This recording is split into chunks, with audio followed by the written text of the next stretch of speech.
Plot Thickens, the new program that gives you a chance to match wits with a real detective. We have our professional here, Mr. Richard Halley, who owns his own detective agency in Hollywood. Our three amateur detectives are Mr. Stan Ross, an advertising executive from Coney Island, the lovely and talented Miss Jan Sterling, and the one, the only, Groucho Marx. Take this female out and find her a mate. And get me one, too, while you're out there. This is our mascot, Lucifer. And I'm the district attorney, Jack Linkletter.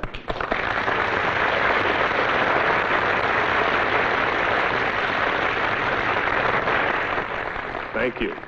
And this is my mascot. This is the bailiff, Maureen Ott, and believe it or not, she's supposed to keep order in court. That's going to be a chore. Maureen, could you put Lucifer down on her pillow so she doesn't steal the show? We've all patted her for good luck.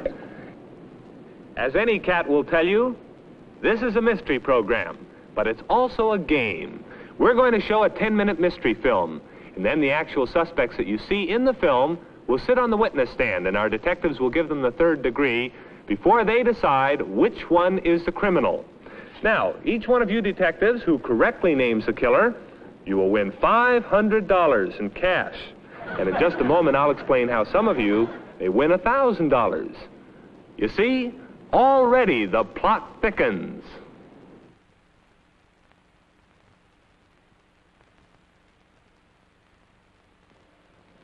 Now, before we see the mystery film panel, let me tell you how you can win double $500, or what Maureen has here, $1,000. Now, what you do, if any one of you correctly identifies who the murderer is, and Mr. Halley, our professional down there on the end, doesn't pick the guilty party, then you win $1,000. That's kind of a little extra reward, a tidbit there, because you'll be beating a man at his own game. Now, bailiff, if you will wheel out this monitor so that the panel can see it very clearly, all you have to do is decide who is the murderer. Just keep your eyes on the TV screen, and you amateur detectives at home, see if you can guess who done it as the plot thickens.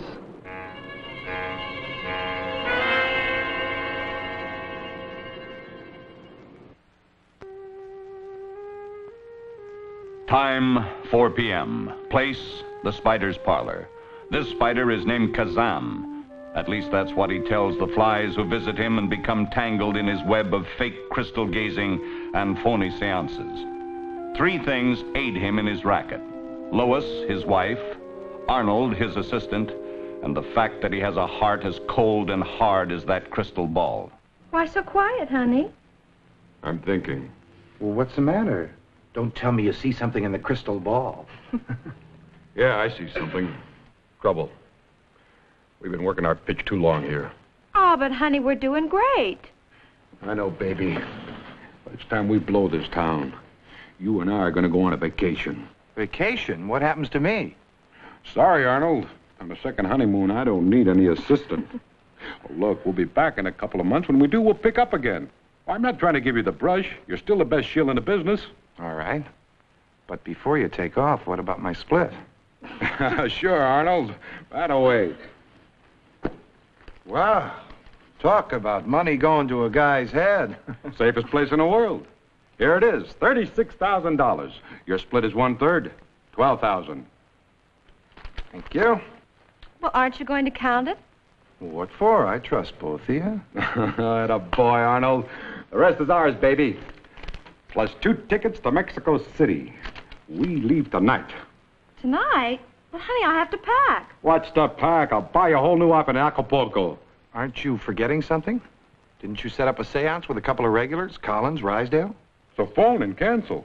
Well, what about Mr. Lowe? You've been trying to land him all month. Suppose he decides to come tonight. Carlton Lowe? He won't show. Maybe he will. Now, you told me yourself that's $3-4 grand. If you can materialize his daughter for him. Ooh, honey, that's an awful lot of money for just one night's work.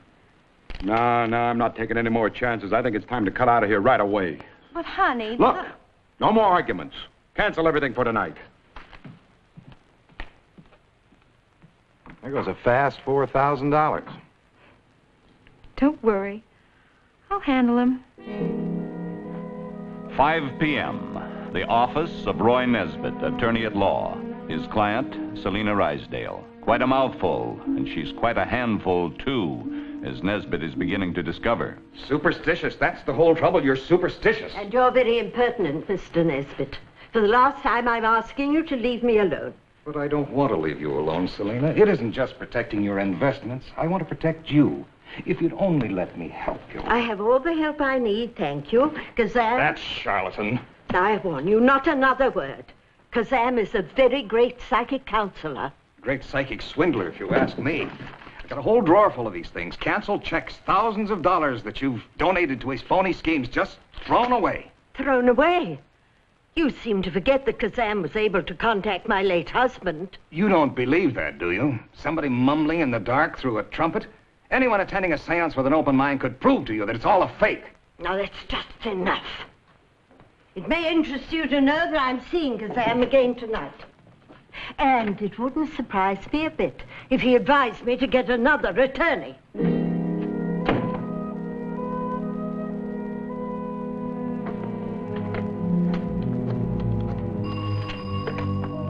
Penfield speaking. She's going there again tonight. I don't think we can hold up our plans any longer. All right. I'll get over to Kazam's right away. Martha Collins was paralyzed in an accident 3 years ago. Her brother Sid took over the household affairs. Today, at 7 p.m., Martha discovered something else that Sid had taken over. All right, Sid. What's the meaning of this? I told you not to open my strong box. Those papers are private. Business, see? Business. Taking Father's insurance money and squandering it on a lot of worthless mining stock? You don't understand. It isn't worthless. Kazam says we're going to make millions. You miserable creature. A job isn't good enough for you, is it? You'd rather fall for a get-rich-quick scheme like this. I'd like to get my hands on that phony mystic. He's not a phony. He's my friend. He wants to help us. I'm going to see him tonight. Here. You take that with you tonight. You tell Kazam you want your money back. You can't boss me around. I make my own decisions. You mean that phony makes them for you? You think I'm just going to sit here and watch my life go down the drain? What else can you do? Good night, sister dear.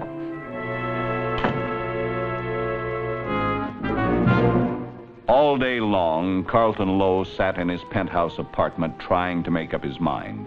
Ever since the sudden, tragic death of his teenage daughter, he debated the possibility of making contact with her spirit. Now, tonight, at 7:30, he came to a decision. He called Kazam. That's right. It has to be tonight. Yes, I'll bring the money. In cash. But I don't like to carry such an amount with me. Very well, if you insist. But I must be sure. You understand, quite sure. If there's any sign of trickery... All right, 9 o'clock.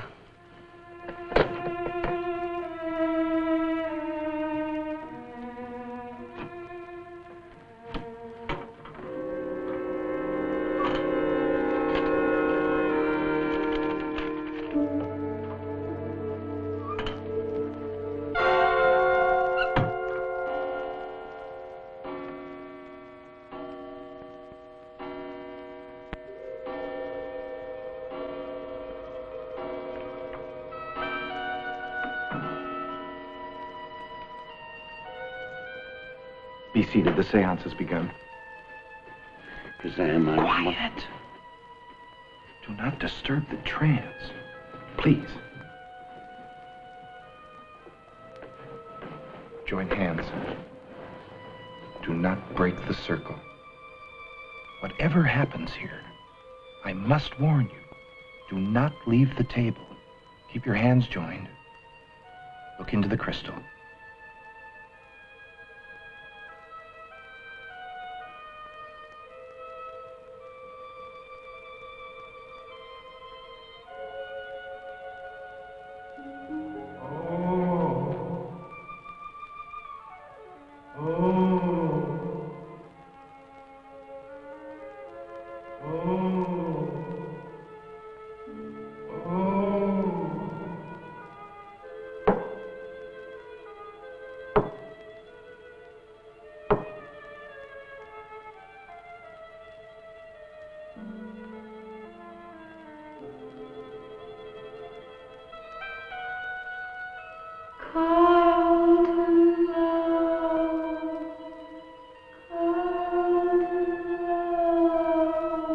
Who's that?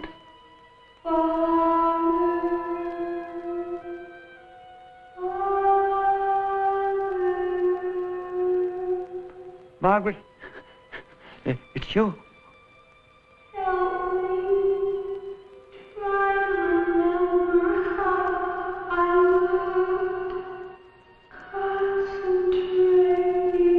Margaret. Margaret.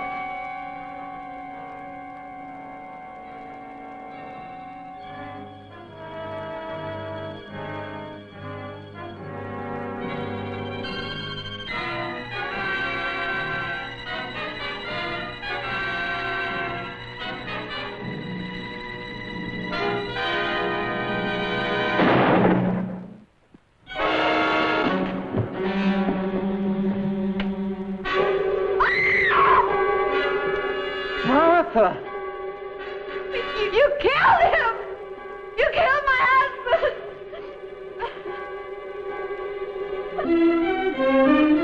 Look at him.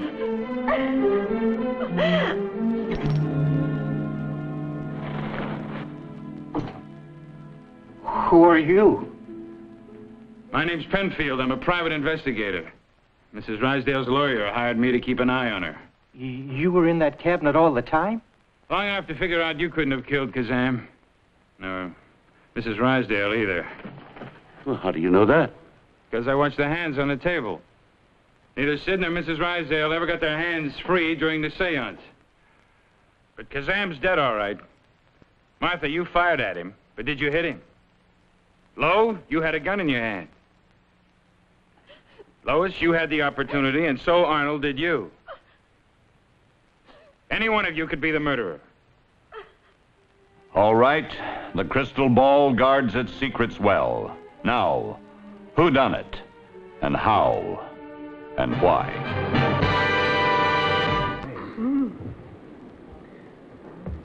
Well, the evidence is all in, and in just a minute, detectives, you can question the suspects. And while you're marshaling your thoughts, here's a thought worth marshaling.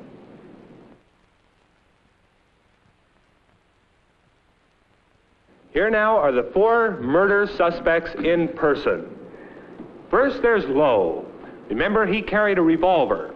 Next, Lois, the wife who wanted Kazam to hold one last seance. And then Arnold, the assistant to the victim. And finally, Martha, who took a shot at Kazam. Now, in our game, there's a very important rule, and that is that only the guilty may lie. The innocent suspects must tell the truth. The other characters in the film have all been cleared by Penfield, who, by the way, is not the murderer because he's really a private eye. So you can forget about Sid, you can forget about Mrs. Rysdale, but remember, it has to be one of these 4 suspects here on stage. So right now, let us start questioning with our professional, Mr. Dick Halley. I want you to look at these suspects, ask any of them questions as you may wish. Thank you, Jack. Mr. Lowe, what time did you arrive at the seance? At 9 o'clock. At 9 o'clock? How much money did you carry with you at the time? $4,000. All in cash? Yes, sir. What caliber gun do you have?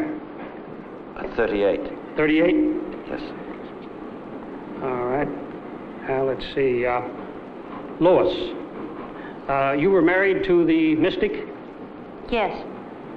And why, besides the fact that there might have been more money made that particular evening, did you not want to leave the city at that time? Was there another reason? No, that was the only reason. It was the only reason, the money. Yes. And you, Arnold, did you have another reason for not wanting to leave the city besides the money? No other reason. We had a good deal going. And Martha, are you actually crippled, or is this a pose? It isn't a pose, or at least it wasn't. I had a very serious accident about 3 years ago. My both legs were paralyzed. The doctor said I would never walk again, but I wouldn't settle for that, so I began exercising, unbeknownst to anyone else. Took me over 2 years, well over 2 years, to regain the strength of my limbs, and now I walk without any difficulty. Thank you. All right, thank you, Mr. Halley. Now, Stan Ross, the advertising executive, would you like to question the panel? Yes, Mr. Lowe, why did you bring a gun to the seance? Did you anticipate trouble of some sort? Oh, no, I carried a large amount of money. That's why you carry the gun? I always carry a gun when I carry a large amount of money. I see, all right. Martha, did you come to the seance intending to kill Mr. Kazam? Yes, I did. You did. Are you normally a good shot? Oh, an excellent shot. You are? Oh, yes, in college I was the champion. As a matter of fact, no one ever exceeded or excelled my record. Wonderful. Have you ever been half shot?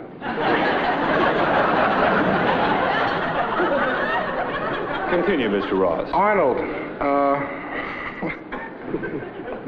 was there anything between you and Lois other than the normal business relationship? Absolutely nothing. You're getting a little chummy there, it seemed to me, and looked like there was something more. But you say, Lois, that you were married to the deceased. Of course I was married to her. And business had been good. Where did you intend to go after you blew this town? To Mexico. All right, let's move on to Jan Sterling. Jan? Lois, have you had any feeling besides just a business feeling for Arnold? Absolutely none. Arnold, did you talk at any time during the evening on the phone between 7 o'clock and the time the man was shot? Talk on the phone? Yes. No, I did not. You did not. Martha, had you ever met or talked to Mr. Kazan before? No, never. Okay, Jan. Groucho? Mr. Lowe, why did you carry this money in cash? Why didn't you have traveler's checks? Or don't you belong to the Diners Club? Well, I don't understand. You're joking about this. Yeah, I think that's a little irrelevant there, Groucho. No, it's a little elephant, yes, but it's not irrelevant. Oh, I don't hear very well. You'll have to talk louder. Lois, what are you doing later? Groucho, you're supposed to tell me who the murderer is. Oh, well, I'm trying to find out through Well, Lois. you're getting a date with Lois. That's... Well, then we were going to go to Mexico. Would you be interested in going to Mexico with me, Lois? No, I wouldn't. I don't appeal to you, is that it? No, you don't. I don't, huh? No. You're very frank, anyhow. Is that your first name, Frank Lois? Arnold, what about your first name? Is it Benedict? No, it is not. What is it? Arnold. And your last name is Arnold, too? Arnold? Arnold Martin. Martin, huh? Yes. Is that your real name, or is that an underplume? That's my something real you wear name. on your hat when you go out on a party. Groucho, I'm going to have to sick the bailiff on you if you don't keep to the subject Is this matter. the bailiff? Oh, I knew I was going to have that problem. Yes, but she's a strong bailiff. Yeah. Well, I can overpower her in a long fight. Martha, what are you doing later? All right, let us stop for just one moment. It's the only two chances I have out there. Let us now have some general questioning. Anybody can ask a question. First, raise your hand. I'll recognize you. You can question anybody at will. Anybody have any questions? Stan Ross. Yeah, Mr. Lowe, have you been going to Mr. Kazam many, many times previously? No, it's my first time. This was your first time? Yes. Absolutely, all right. Any other questions? Jan Martha. Sterling. Mr. Lowe, did Mr. Kazam greet you as you came into the seance? Did you have any conversation with him? Oh, no. None at all. He No, was already in a trance when you arrived. Is that it? Yes. Uh-huh. Lois, when was the last time you talked to your husband? Oh, about 5 minutes before the seance began, I believe. What time exactly was that? That was about 20 minutes to 9. 20 minutes to 9? Yes. Well, I thought that Mr. Lowe had gotten there earlier at 7:30. No, he called at 7:30. No, Mr. Lowe arrived at the seance at 9 o'clock. Precisely at 9. Okay, Groucho, did you have a question? Yes, I did. Lois, why did you want to marry a man with a beard and reject me?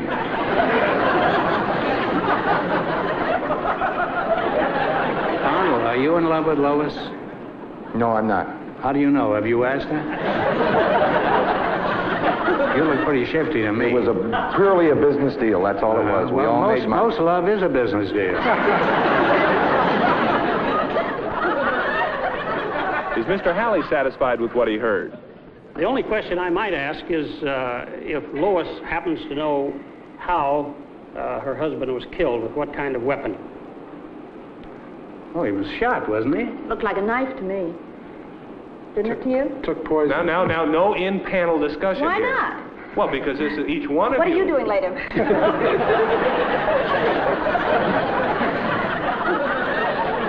I'm sorry, Mr. DA, but the time is up. The way you say that, I'm not sorry. No, time is up. Thank you, bailiff. And now, detectives, for $500, write down the name of the suspect that you think is the killer. Remember, it may mean $1,000 to you three amateurs if Mr. Halley down there doesn't peg the guilty party. And while they're writing down their choices, here's something for you folks at home to take note of.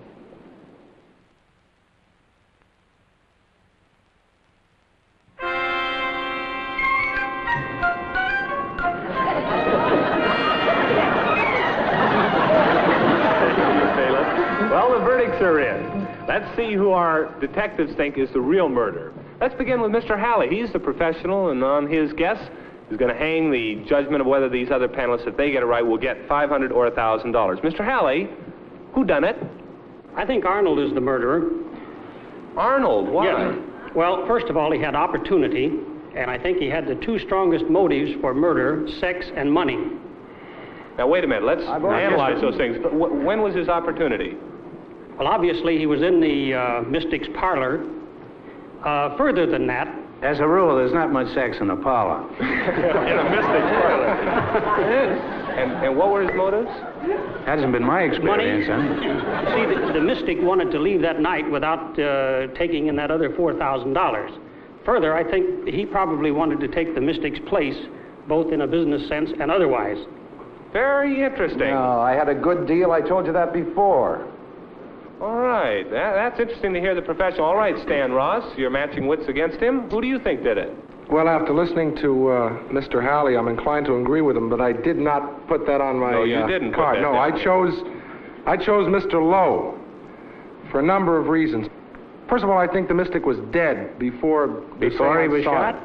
Yes. Well, that other shot missed, and it was from the side, and he was shot in the back. I don't know where you studied to be a detective. Maybe you took a correspondence course. Did you pick me? I think you were guilty from... You're guilty from 3 movies back. That's beautiful. Yes, Sterling. Well, I picked Arnold. I felt that Arnold had killed the mystic and had imitated his voice on the phone, and that when Mr. Lowe arrived, the mystic was already in the trance, and, no one else knew anything about it. I thought that Martha, just unfortunately, shot very well, but the fellow was already dead. And it looked to me as though he'd been knifed. I didn't think that looked... No bullet hole I've ever seen looks like that. Huh? Yeah, you mean it was a big wound? Yes, it looked to me like a knife wound. Didn't you hear a shot? Yes, but I don't think that shot killed him. Well, why did they shoot it then? To fool us. Well, they didn't fool me. All right, Groucho, if we didn't fool you, who do you think did it? I think that Lois actually did it. Why? She did it to get the money and run away with Arnold. And I wish it had been me. You know, she must be a liar because she said she didn't like me. So you do really think she's the murderer? No, actually, I think Martha did it because nobody's accused her of being the murderer. That's not what you wrote on your card. No, it isn't, but I'm a pathological liar. No, who did you... Lois, would you mind pulling your skirt down? It's very distracting. With legs like that, I don't care if you were the murderer. Well, Groucho, I would be in Veracruz with you in no time. Is that in Mexico? Yes. Yeah, Good. yeah. Well, She's got the tickets, too, you know. Huh? She's got the tickets. She's got more than the tickets, kid. Just look at her. You wrote down Lois on your card. I wrote down Lois. And I'm going to hold you to that. Yes. Well, I wish Lois had hold me instead of you, huh? All right. Very interesting. You see, I know who did it.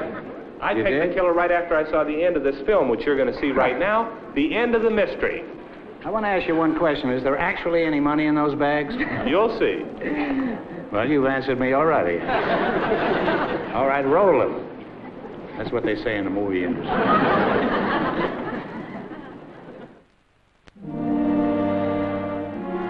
Well, everyone's telling the truth.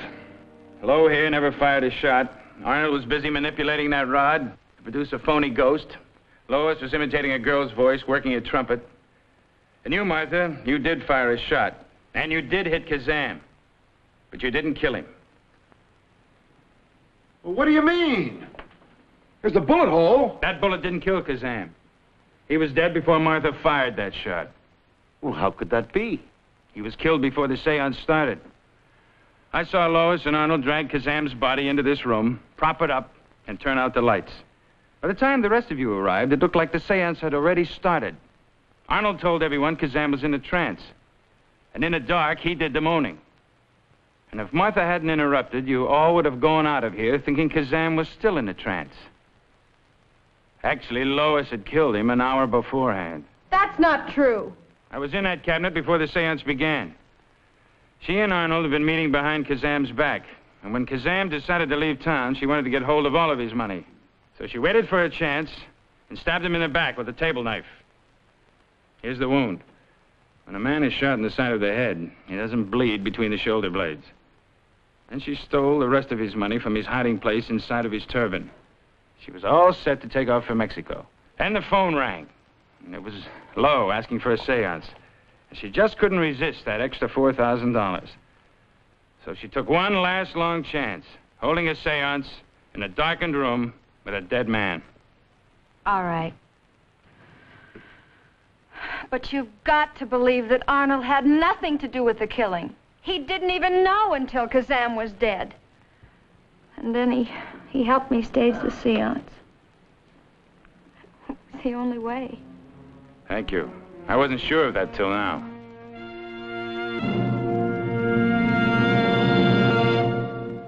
I wouldn't have been very safe in Mexico with Lois, would I? Lois, you naughty, naughty murderer. Ah, you caught me. Yeah, I caught you. What'd you use, a steak knife, Lois? Groucho, you're... A table knife. I'm sorry, Psyche. I happen to be a brilliant detective. That's all. And besides that, I'm madly in love with Lois, so give me the Well, money. I'm in good company, aren't I? $1,000. You get $1,000, Groucho, because Mr. Halley, the professional, didn't get the right murder. Can I make a deal with you? Can I have the bailiff instead of the $1,000? Congratulations, Groucho, to you, and we have 3 losers. I think I'll take Mr. Lowe's suggestion. You shouldn't go out of here with nothing. We'll give you a $100 scholarship at the Acme all-night drive-in detective school. And you can use it. We'll see our 2 regulars, Mr. Halley and Groucho Marx, next week, and our guests will include a surprise celebrity guest and someone picked from our studio audience. So thank you, suspects, you insidious crooks, you. It's fun. And you too, Jan Sterling and Stan Ross, and to our mascot, Lucifer. Thank you. Goodbye until next week, when... The plot thickens.